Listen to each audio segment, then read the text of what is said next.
Good morning, everyone. Welcome to the Geekdom Underground podcast. Hey there, hi and howdy. It's your boy JRG, and we have an exciting episode this morning. Kind of rainy, isn't it, Philip? I'm It sorry. is. Wait, who are you? Dude, thank you so much. Because I even forget.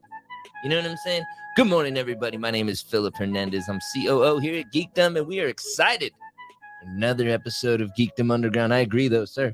It was a little bit wet coming in this morning. Muggy. Muggy. That's the term. And everybody, you can tell with everybody's hair too, whenever it's like a humid day. But anyway, we're super excited to bring you another episode of Geekdom Underground. And today we have Mr. Rene Balderas, and he is a professor over at San Antonio College. Shout out. Thank you. Glad to be here. Awesome. Thank you, Rene. So let's just get after it. Rene has been, if y'all have been around Geekdom, especially in the last 12 months or so, you have definitely seen Rene, a pillar of our community. I'm going to stop you right there. Thank you, sir. If you've been at Geekdom for the last 8 years. Oh, it's not that long. Since day one. No, in all honesty, it's probably been like 6 years. I don't know about pillar, more like chair or some other piece of furniture. A cornerstone. Standing desk. But I've been here a while. It's at least 5 years. Yeah. I've been here a while, and me, I started March 2020, and I remember seeing your friendly face. March 2020 was a weird time to start, but definitely, it's been awesome having you around. You've Thank definitely been somebody who, I can bounce ideas off of and keep my fingers on the pulse of the community because you've been here through it all. So let's get after it if you could. Sure. Can you tell us a little bit about yourself? Well, I'm a native San Antonian, born and raised. Went to Jefferson High School, Longfellow Middle, and only left San Antonio to go to college. Went to U of H, University of Houston. Oh, right on. Go Cougs. Hey.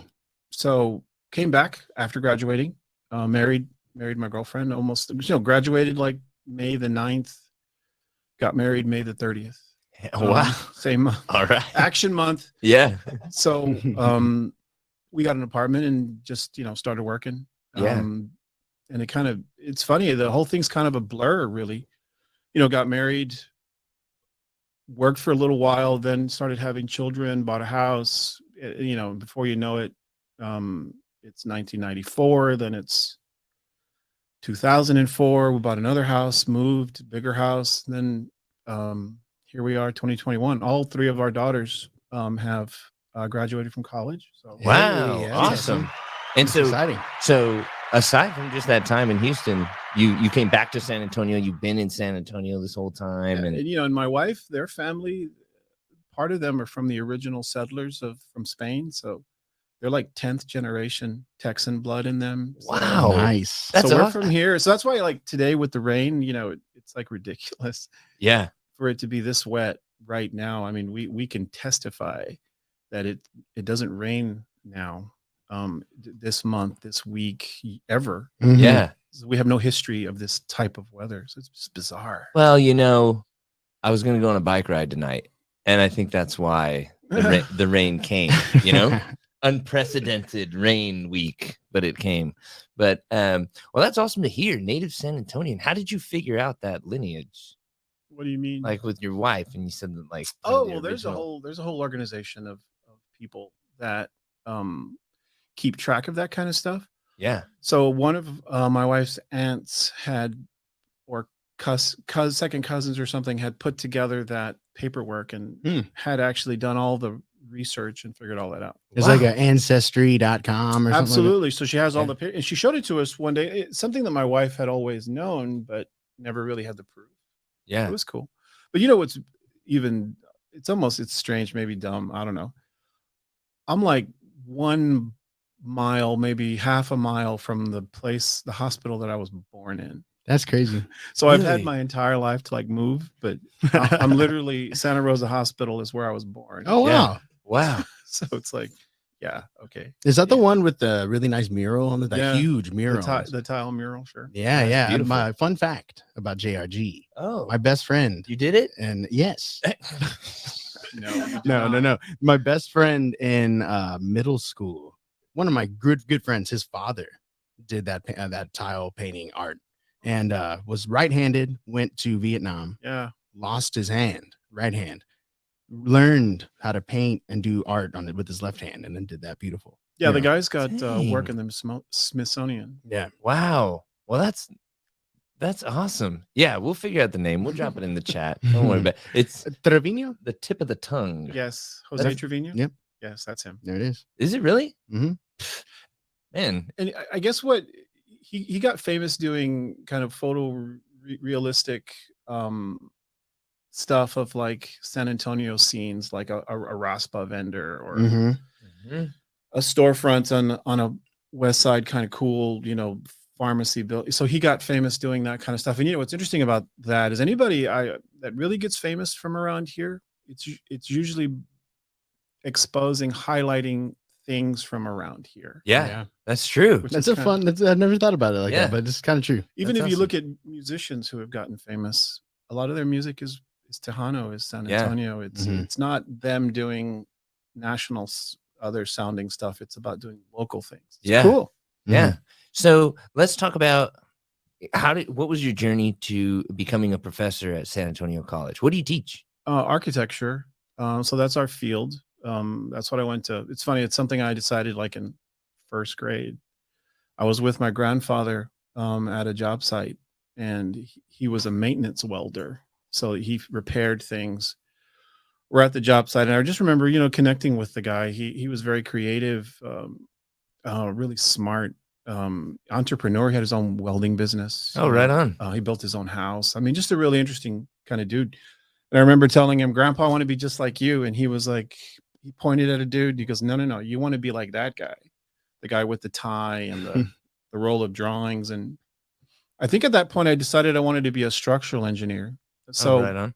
I took drafting in like sixth grade, Dang. technical drawing, because they offered that stuff. Mhm. And all the way through high school. So by the time I got to UTSA, that's where I started, and then I transferred. I had, I'd been doing it since I was 11. Wow. So it was kind of just one of those things. But it's weird though. You would think like you make that decision, but it just kind of kept reinforcing itself. Like Yeah. I kept with each, but dude, by the fifth year, because I have a 5-year degree, it's a professional degree. By the time I got out of college, I was like, there's no way I'm ever coming back to school. It was Yeah. like prison. I hated it. Yeah. But I don't know, maybe it was like 2006, 2007. An old colleague of mine, somebody that I'd worked with, said, "Hey, you want to come out to SACS and be a guest juror, like a critic?" Mm. In architecture teachers, it's a nice thing. They're called critics Yeah. because we're basically there to kind of help the student, but by constructive criticism. So I was like, sure, I'll do it. Why not? Whatever. I don't have to work. I can get out of work and go do this.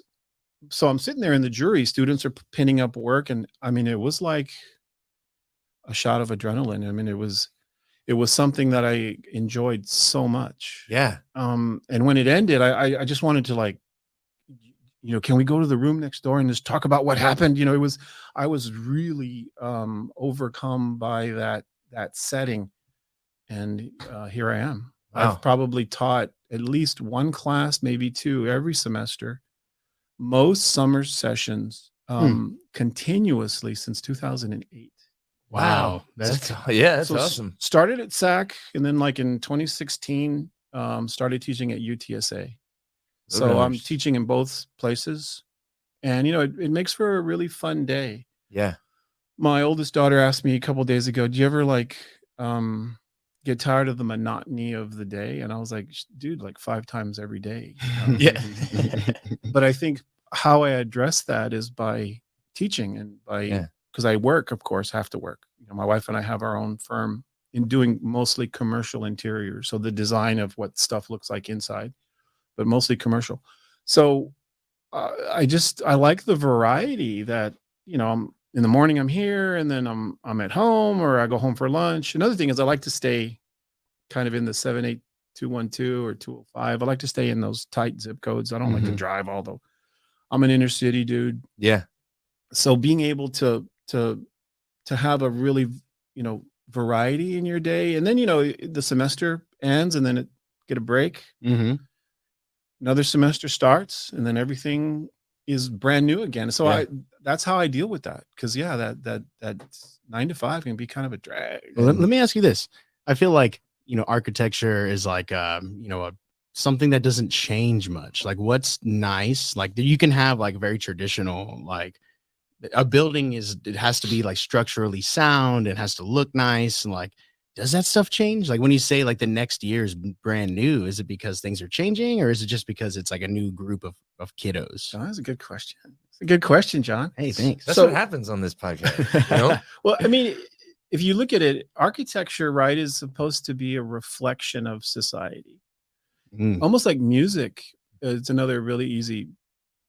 I mean, like if I ask a lot of my students sometimes, like, what are you guys listening to? Like, let's put a playlist together for the class. Cause I teach lab courses mostly where you're drawing and working. So, the class can go kind of slow, model building. So, we'll have a class playlist and I'll play it. And sometimes what I realize is a lot of the students are listening to music that maybe their parents like, their parents introduced them to, when they should be listening to the music that maybe their generation is making. So if you're 18 and you're into Neil Diamond, I'm going to be like, where'd you get? How? You didn't find that on your own. So architecture, right, it's supposed to be a reflection of society. So if you look at society, it's changing rapidly. And, architecture should be a reflection of that. So if Philip, if you're an architect and you're going to start designing a building, are you going to copy, you're going to copy the front of the Alamo? No, man, that's so inappropriate. Yeah. You might take inspiration from the front of the Alamo. Right. But you're not going to like do a Philip, I got comments and Philip, pretty, that's not nice. But I mean, ultimately you want to do something that reflects you, that reflects your generation, society at the moment. Yeah. So, but John, the wise question, right? I mean, architecture is static. It's expensive. It's brick, masonry, it's kind of permanent sort of. Mm-hmm. So the other thing that you made me think about is that architecture is really complicated. There's a lot of stuff that goes into this building, any building. Mm-hmm. So it's difficult for designers to just kind of meet a minimum standard. Yeah. So they're, most of the stuff that we're live in, work in is basically crap. Yeah. For that reason, just because it's really hard to do something that works, that's in budget, and then what you got to blow people's socks off to. Usually that last category kind of falls by the wayside. Yeah. It's interesting, like just being in this downtown area in the tech district, there's some beautiful buildings like the Milam, the Rand, the Weston Center, the Vogue. But I guess for this conversation, like with the Milam, the Vogue, the Rand, how is it like when an architect designed these buildings over 100 years ago, and then now we have new companies coming in and making them modern? How do you like still keep that respect and reverence for the architects from so long ago and make it modern? Well, yeah, for me, it's what you just said. It's like just being aware of that. When you look at our building, and that's part of the reason that maybe I kind of dig it here, right? Is I like being here because it's a historical building, but it also has an industrial kind of feel to it. So, a lot of the bare concrete and exposed structure, that kind of thing. Mm-hmm. But then it also has kind of a modern spin on it. I think it was Alamo Architects that did a lot of the work for seventh floor. They probably did 8. They might, I don't know if they did the basement or not, but I know they did 7. So the combination of all those things, it kind of works, but you have to first be aware of, okay, it's a historical building, right? Let's kind of remember that, but let's not regurgitate that, right? Let's not, I'm not going to come do new stuff and have it look exactly like the original, Rand building, because that would, again, I'm not 100 years old. This is not 1924 or whatever, but the problem is that, or the challenge is that these problems can be solved, but you just have to be aware of what your goals are, and it has to be on the table, and it's achievable. So, I mean, we get this beautiful space because somebody was aware of all of that and thought about it, and was careful and creative. Yeah. Isn't that interesting? Like, because this building, I think it was 1913, right? When this Oh yeah, 1913. 1913, this building was built. And like, I mean, I can't imagine that they were thinking like, down here there might be a podcast studio one day. I mean, it's a good point. I mean, I live in a house that was built like in 1926. And we're almost 100 years fast forward, but it still kind of works. Yeah. So if you think about like what's the future going to be like 100 years from now? So if they asked that question 100 years ago, my house is kind of still working. Still kind of looks like most houses, Yeah. Yeah. So I don't know. I think there's a larger sample size maybe of how we kind of think of things in the short term, but the longer term kind of is I guess what architecture kind of does, right? We've had quite a few members on our podcast already, and I mean, I'm not the first one. I think That's cold, man. You are the first one this week. Hey, for sure. Our very first Thursday too. Wow. We got a slow start. But what's funny is that like we had Belinda from Be My Village on in a previous episode, and she said something similar that that you said, like in school, when she was in school, it wasn't really smooth sailing for her. And how you had said earlier, when you were in school, you didn't really like it either. And so, but she's come back to on a mission to make a stronger impact on that school. So, and on students, going through school.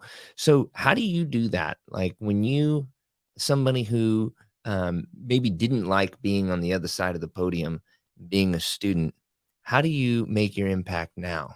Wow, another good question. It's weird because I'm kind of as you were talking, I'm thinking like, why do I feel this way? And I think part of it was because I'm a first gen student. So my grandfather, my great grandfather, they didn't, they weren't college professors. We inherited poverty from those older generations. So my mom and dad were hardworking people, and they wanted us to go to college, and they did their best. But for the most part, we had to kind of find our own way. And part of the reason I probably was sour about school was because it kind of took longer, and I there was missteps. I went down a couple of dead ends. I didn't get advised the way I should. I didn't know where I was supposed to be and what I was supposed to do exactly efficiently. So I think that was my view of it. So now the obvious thing happens, right? I want to help students. I want to show them the way. Yeah. The way that, I went up that ladder, and now I'm going to hold it and, encourage others to come up the ladder too, and that's really all it's about, I think. But, I have a lot of empathy for students. And that's something that's there. Yeah. That I didn't put there, that I don't know why it's there, but it's there. Yeah. And that's another big piece. Do you find yourself finding the Renees in the classroom? Mm-hmm. I don't know. I do, and it's funny. Who am I, right? I'm a husband, and playing that role, being that role has really changed me. Has really, my wife is an amazing person and has taught me so much, more than she really acknowledges. I'm a father, right? I have 3 daughters, 26, 23, and 21. And that has changed me a lot. I mean, my wife and I talk about, who have we learned from the most in our lives recently? And it's definitely been the girls. I'm a teacher. Why? Because I'm a student first. I like learning. So I learn from these guys. So it's a 50-50 deal. Yeah. I mean, I learn from the students. They learn from me. But one thing I'm kind of sure about is that, I can relate to them right now because I think my kids are the same age, but I can see myself, changing as I get older and they get younger. Yeah. Because, like, what is it, Matthew McConaughey? The older I get, they stay the same age. So I start to, not be able to, I can see myself just being too old, like too much of a grandpa. And, so I'm looking forward to, 65, doing something else. Yeah. What's next? Garden, drink beer. Oh yeah. Hang out. Yeah. That's it. When you you know, the classroom is such a special place. Like, I think a lot of us, like, if we think about um, impactful moments in our life, a lot of those take place in a classroom, and that physical space is so important to be with your peers, to be with your professor. In 2020, that all came to a halt, and like our model being a collaborative startup space, it was Yeah. everything that we knew came to a halt. How did you cope with that?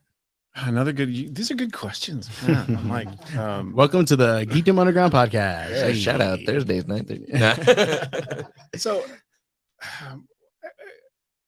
you know, I was sitting in the corner, 7th floor, all the way till the very end, and Charles actually, it was like 5:05 or 5:10, and we were supposed to close Geekdom, and I'm just still there working. Like, I don't want to leave, right? So Charles literally came up to me, tapped me on the shoulder, and said, "Hey, we need to go."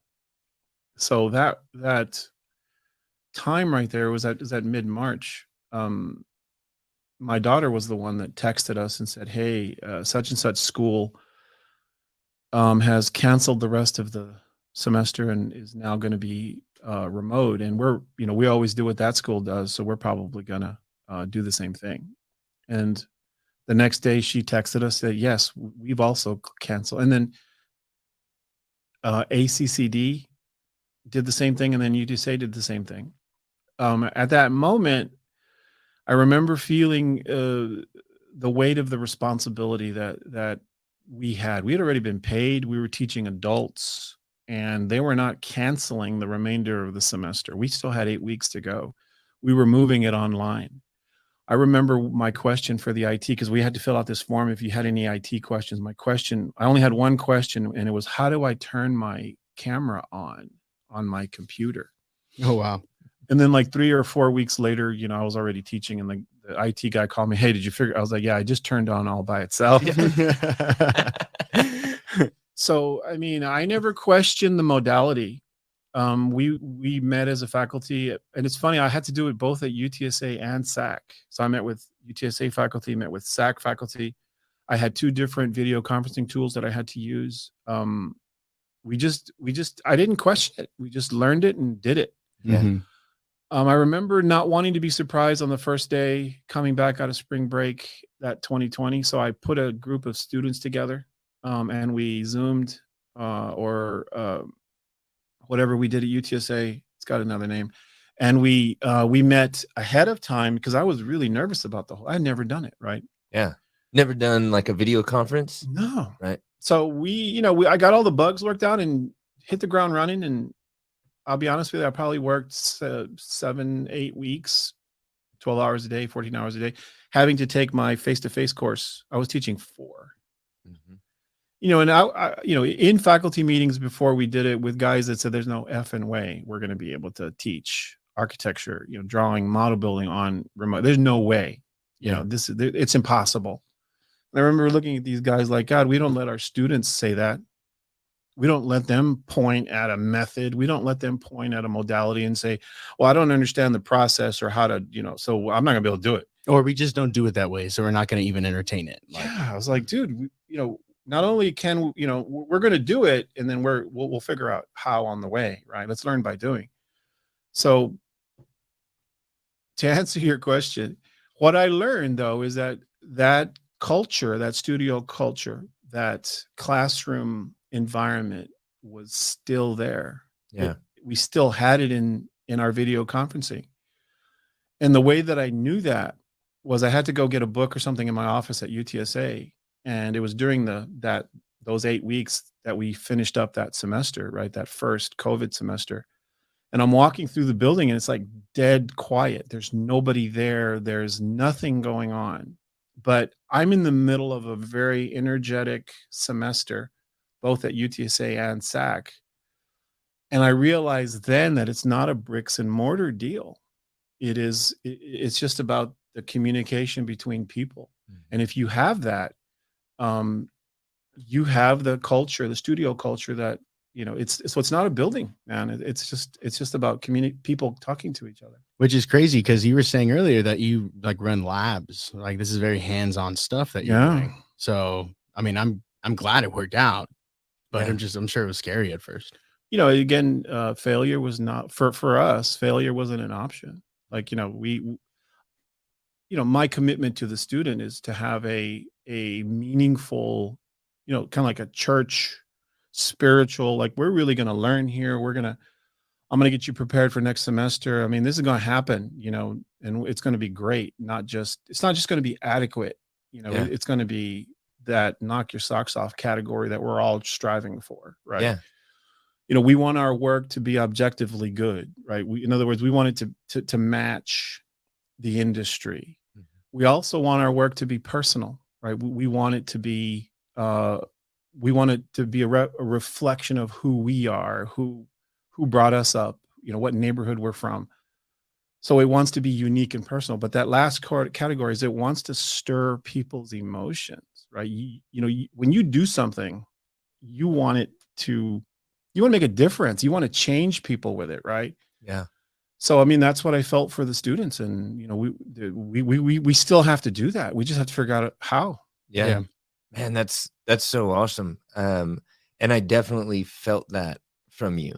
When, during those moments when, Charles and I were having difficult conversations, we brought you in on a couple of those difficult conversations. I loved it. I'm like, should we do masks or should we open the community, close the kitchen, like all these different things. I still have a fob. I'm excited. Yeah, the fob. Y'all were going to take it away, man. Yeah, the fobs. And so it was a lot of things. And so I wonder, did the students keep coming or did they drop off? I think it's funny that it's kind of perfect the way it happened. If you look at it, hindsight's 2020, right? We were all in the middle of a semester. So I had I had 80 students total around, and, we had to finish the semester. We had no choice. So there wasn't like, do you want to do this or not? It's like, you had to do this because we have to finish the semester. Yeah. So it's like, we're already swimming, and but then the water goes from 2 feet to 10 feet. You got to just survive. Right. Yeah. So we had no choice. What's weird is that I would say that semester was pretty good because everybody, what was it when the future's uncertain, anything is possible, right? So everybody was just optimistic. We're going to get through this. Okay. Then I taught summer school, right? I taught a couple sections of a drawing lab. And then of course taught 100% remote in the fall, both at UTSA and SAC. And then we just kind of started grooving. I will say this though, for me, spring 2021 was fatiguing. It was hard. Yeah. I saw things kind of transition to like, is this really what we're going to be doing like forever? This sucks. Yeah. I got that feeling quite a bit. So it's been like seasonal, mm-hmm. but I mean, again, no choice. I really do think that those, and again, I think all students have a real fair shot at doing well in the classroom always, but those students that maybe sat out, because it's a whole different ballgame now because of the remote and because of technology, and things have changed so much that I really believe, and I can say this with I really feel this, we're going to be 100% face-to-face in all of our drawing and modeling labs, in a couple of weeks, and it's not going to be how you remembered it. Yeah, it's going to, it's going to be a transition again. Yeah, wow. So something that we're so familiar with, I've taught a decade, in a live classroom. It's going to feel brand new. Yeah, that's crazy. How do you feel about that? What I like is that I taught summer school. Mm-hmm. So I'm in a class right now, a 10-week drawing lab that's been F2F, face-to-face. So I feel like I've had a bit of a dress rehearsal. Nice. So I got all the bugs out. So I'm ready for fall, but yeah, I believe I have a leg up because of my summer school. Yeah, there is definitely a transitional period because it was weird. I think the first event that we had downtown was the Tech Block rally, and that was definitely weird because you see people that you haven't seen in a while, and you're like, "Hey," or "Yeah, sup?" Yeah, exactly. For me, I just wanted so bad to be excited. I mean, I was excited, but I didn't want to feel bad about being excited or like seeing someone I hadn't seen in a long time and like wanting to just give him a hug, you know, and it was very awkward. But I was also like, is it too soon to be excited? Like, I don't want to be like, I don't know, like too premature. No, I found with that. myself teaching summer school thinking, God, I wish I was online. I wish I was remote because I have more tools available. This is awkward, you know. So you had to kind of, you got to get through that. The other thing I'm excited about is I'm going to have some sophomore classes this fall at UTSA. And I'm going to be working, and UTSA is more of that demographic where everybody's about the same age. They're right where they, you know, so last semester they were freshmen, the semester before they were seniors in high school. SAC is different, all different ages, different demographics, different backgrounds, which I really did. I like that. But I have a class coming up at UTSA that's going to be nothing but sophomores.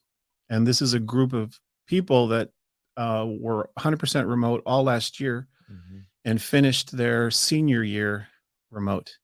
So they haven't been in a classroom in like 18 months. Or their whole college experience thus far has been virtual. Yeah. That's kind of how I feel. Like we had a baby in May 2020, and like his whole life experience has been in this pandemic. He doesn't know any different. That's You know what I crazy. mean? That's crazy to think Like, about. Yeah, it's really nuts. Philip's got a baby. Nice. I know. I have 3. I have 3 kiddos. 3. I do. I have a 7-year-old, a 3-year-old, and a 1-year-old. Wow. What are you gonna get? Like 2 more basketball team? No. Oh my No, God. man. 11 football team. What are we talking about here? What sport are we talking about? We're done, dude. We're done. I mean, everything changes when you get 3 kids. You know, like Philip's talking to me like I don't know what he's talking about. I'm saying He's like, no. hey, let me tell you. No, yeah. John, what do you got something to say? Right, Renee, why don't you sit down? Let me tell you about kids. Well, the thing is, I have all girls, so that you know, I did get denied something, but you know, but I'm good though. Yeah, you get so much love. But I mean, I don't know what it's like to have a boy, but that's what I mean. Yeah, the girls are like, you better. What do you mean you're denied something? Yeah, but yeah, dude. I mean, having one kid. So John, having one kid changes your life completely. And you have 2 kids, changes your life completely again. Like you didn't think, you know, that your life could be different again, but but by the 3rd kid, it's just like throw another one on the pile. Yeah, that's true. But then things I didn't expect were changed. Like I had to get a vehicle with a 3rd row. I can no longer sit at square tables at restaurants or booths. Now it's all circle tables or rectangles. Parents with young kids, when you go out to a restaurant, you eat fast because when the kids are finished eating, it's time to leave. It's time to go. Yeah. What's going to happen? They're going to tear their place apart. Oh yeah, for sure. I mean, that's how do you think I feel when I take the team to lunch and we got Elijah with us? Oh my God. Shout out Elijah. Shout out Elijah. No, Philip's an optimist. I mean, that's when you become a parent, you get something that you didn't know was missing. Yeah, for sure. It's true. Yeah. You know, I being downtown, and I'm like you, I've been here my whole life. Yeah. And you know, when people come here, especially who have never been here, and they come downtown, they say things like, man, you'll have such a beautiful downtown, and like looking at the buildings. And I feel the same way. I don't necessarily know why. Is there anything from an educated eye that you can tell about like what makes our downtown unique? That's a cool question because I'm curious too. Well, I mean, part of it is that if you look at architecture or if you look at just construction, we built with material, you know, before the invention of the railroad, right? Before that technology, we had to build with the materials that we could find locally. So that was old yellow limestone, you know, the Alamo, the Missions. There's a reason that they're that color. There's a reason they're made out of that material because that's what you could find locally. Oh, wow. I mean, I'm not going to, you know, it'd take me 3 days to walk to New Braunfels, you know, I mean, so it wasn't until the railroad came in that we started getting lumber and all these, you know, windows and all these different materials. So I think part of what's unique about San Antonio, like many cities that were built before the railroad, is they're just, you know, they're unique because of they're made out of the materials from the area. That's so interesting. Yeah, that's like a perspective that I haven't even like thought about. But it's true. I mean, that makes so much sense. Now we're gonna ride the Mission Trail all different now. Yeah, right? wow. we're gonna But- stop tourists and be like, hey, you know where this came from? Locally. Before the railroad. Yeah. So yeah, but that's part of it also. But then there's another thing, urban planning in our country, the grid, all the streets and the older neighborhoods are on a grid. That was stamped onto the area without any real local and that's a more of a national global kind of thing, a gridded streets. And so that, there was some urban planning practices that kind of came in. San Antonio is based really, the reason people live here, or, if you say you roll the clock back 10,000 years, right? The reason people started living here was because water, clear drinking water bubbled out of the ground, San Pedro Springs, San Antonio River. So it's like, hey, there's clean drinking water. I'm going to live here. Yeah. So that happened, so the southern flow of the San Antonio River of San Pedro Springs is really important to the development of the city. Everyone wanted to live on that southern flow. I remember reading articles in the newspaper through research when the very first northern subdivisions were planned, Monte Vista, Alta Vista, those first, people were like, you want to live north of San Pedro Springs? You want to live upwind from downtown? Like, this is never going to take off. Yeah. Like, it was considered ridiculous. A real point, if you're ever near the Southwest Craft Center, they have a clock tower. And on that clock tower is a clock on the west, on the east, and on the south. So they have a clock face with moving hands. They don't have one on the north. Nobody's coming from that way. Or nobody lived there. Nobody lives there. That's crazy. So, Dang, it's like, so, interesting. nature was what was in charge, right? Yeah. Yeah. It this- dictated a lot. Here we of are, where like, here we things are in the basement with no windows, and we have air conditioning and light. It's ridiculous. Yeah. Wow. Yeah, that's interesting. Do you have a favorite building in the San Antonio skyline? Not particularly. I mean, you learn that when you ask a designer, a design professional, like, what do you like? We hate everything. Oh, so okay. Do Yeah, you have a one that you dislike the most?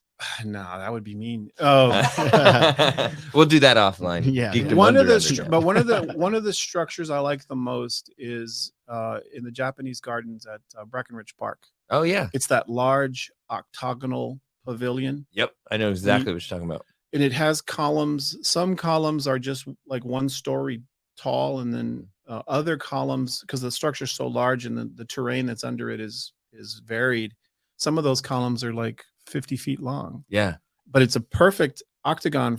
But it's a beautiful, beautiful park architecture building. Yeah. Wow. I've never appreciated it that way, but now that you say that, I can totally visualize it, because there's the roof kind of overhangs that little Look at balcony Philip. area. Right? Philip knows, See? man. I've been paying attention. Well, for a while, you and I were the only folks that were here at Geekdom, so I pretty much passed the class. You just like listen in, right? Yeah. But I don't know. I've been I've told Charles this, and I've told you this. I mean, the leadership that you guys have shown has been what's made the difference, I think, here. Let's give it up. Yeah, we really appreciate that. I think that we have a very strong team and a strong community. And honestly, like, I think a big something that we can attribute a lot of our success to over the last 18 months has been our community coming back and believing in us and sticking with us. You know what I mean? Because kind of like you, like, we had to say, like, that we can't just turn our backs to the people who need us. And in your case, it's the students, and in our case, it's the members. And so, yeah, I think it took a lot from y'all as well. But I do appreciate those kind words. Like the testing, and because that first week I came back, and was it July, I guess, when we reopened. Yep. I wasn't like really eager to come back, but I came back that Friday of the very first week, and I remember thinking to myself, I don't know, I don't feel safe. Yeah. Because there was a lot of people like sitting in one area clustering. I'm like, why is everybody sitting together? We need, even though we were supposed to be socially distancing, people start working in a team, and they start getting closer together. And I remember feeling uncomfortable. But with Brooke's guidance, I just kind of started to feel comfortable again. And I've probably been tested, and I still do it. And I know you still do it, Phil. Yep. Yeah. I mean, I don't know how many times we've been tested, but it's probably more than 60 times. Yeah. We're professionals. You know, now John and I do it to each other For fun. Yeah. I do it for fun now. That's it. Well, that's awesome. And now I'm gonna look at the Tea Garden Pavilion totally Yeah, I different. really, that's one of my favorite buildings. I like that. Yeah. You know. That's awesome. I would have never expected you to say that structure. I thought you would name one of the buildings downtown or But something. no, like our that. That's family, our families, my wife and I, they don't ask us what we think. Yeah. Do you like our new sofa? We're like, it's interesting. Yeah. Oh yeah. I wish you hadn't asked me. Yeah. How much did you pay for that EOS? Let's talk about the way that you get to geekdom. I have seen you pull up in some very interesting vehicles. So is that why you like to stick around such tight zip codes? Because you don't want to. I don't want to push. I don't want to push the 62. No, that's part of it. No, I mean, my dad was a motorhead, so he was into cars, and I remember as a kid going with them to the dealerships on Broadway. You have to, so as Broadway was kind of developed, that road right at Jones, right there by the museum, that whole stretch of downtown was the gateway to the north. So once the north development did establish itself, which, of course it did, right? We built all the way almost to Austin. Yeah. Once that gateway was established, all the car dealerships were there not by accident, because the car was king now, and the gateway to the north. And so as you're leaving northern downtown, well, what's better than to have car dealerships? So my parents, we would go after like eating dinner, we would eat like once a month out. We never ate out. We would eat, and they would want to go look at cars and kind of fantasize about buying a Cadillac or an Oldsmobile. So, that whole thing was, so my dad was, would buy cars, would flip cars, would, get a good deal on a car and then sell it. And then, so I guess I just, was into that. Yeah. So maybe, I don't know, 20 years ago, I bought a 73 VW convertible.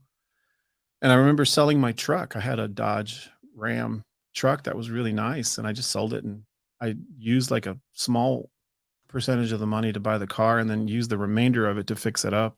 And I've just been doing it ever since. So I'm driving a 62 VW ragtop.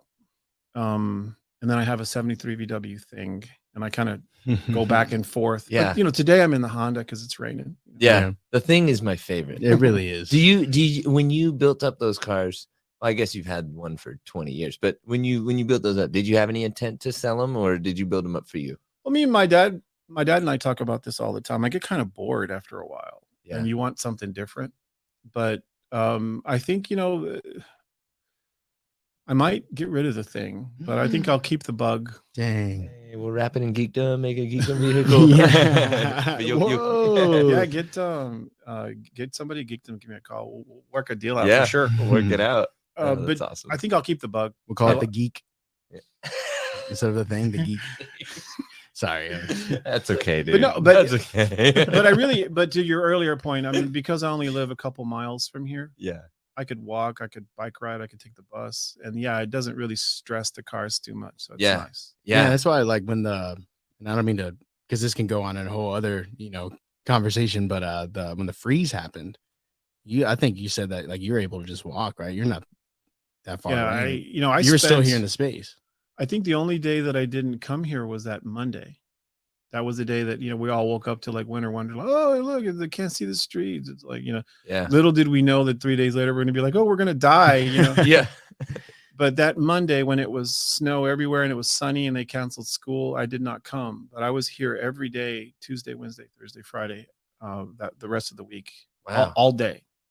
Yeah. Here. That's awesome. I'm glad we were able to serve and be open during that. Remember, and it snowed Thursday again, right? Yep. Yeah, we had a second wave of the snow. That was bizarre, dude. But part of the, is there was electricity. Yeah. Never got interrupted here. Yeah. Yeah. Well, that's awesome. That's great to hear. Well, I'm always intrigued. I can always pick you out on the road whenever I'm driving into downtown. I know that that's you. It's impossible to hide. Yeah. What about, do you think you could get into like the next generation of vehicles, like electric vehicles?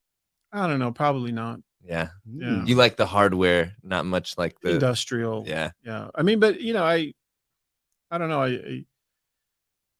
I don't really drive that much. Yeah. So those people that are getting electric vehicles, to me, it makes a lot of sense. Yeah. I mean, can you imagine never having to pay for fuel? Yeah, that's awesome. Because for a lot of those cars, I know with Teslas, right?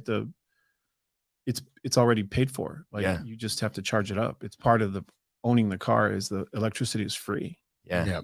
So I mean, can you imagine never having to pay for fuel? That's crazy. I saw a video on I think it was like TikTok or something, but it was a comparison. It was like a 62 Mustang or from the 60s. And then it was one of the new 2022 Mustangs, all electric. And like it showed the older one and like turning on, all the noise. And then it went to the other one. The lights just came on, no noise. Yeah, It's just like doesn't- something missing from that, you know? I mean, it's different. Yeah. you know? I mean, it was beautiful. I was like, oh Dude. my God. Pop the hood, it's Yeah. just storage space. It's like, wow, like it still blows my mind. Man, a lot of changes over this last year. What advice would you give to a student or a teacher that is entering into college in this new normal? I mean, it's like that earlier thing that saying when the future is uncertain, anything's possible. So when you really,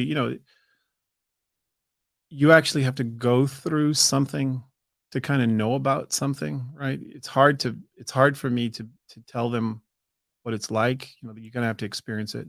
Yeah. So I really think that if you can, and you realize that there's a lot of people that are down on college, right? Like it's Yeah. not exactly and I honestly believe that it's not the answer for everyone. Yeah. Mhm. For sure. I mean, whatever you give your heart and soul to, whatever you work your butt off on, whatever it is, if you're creative, if you're hardworking, if you're smart, you're gonna go far. Mhm. But so just keep an open mind, work hard, and demand that it change your life.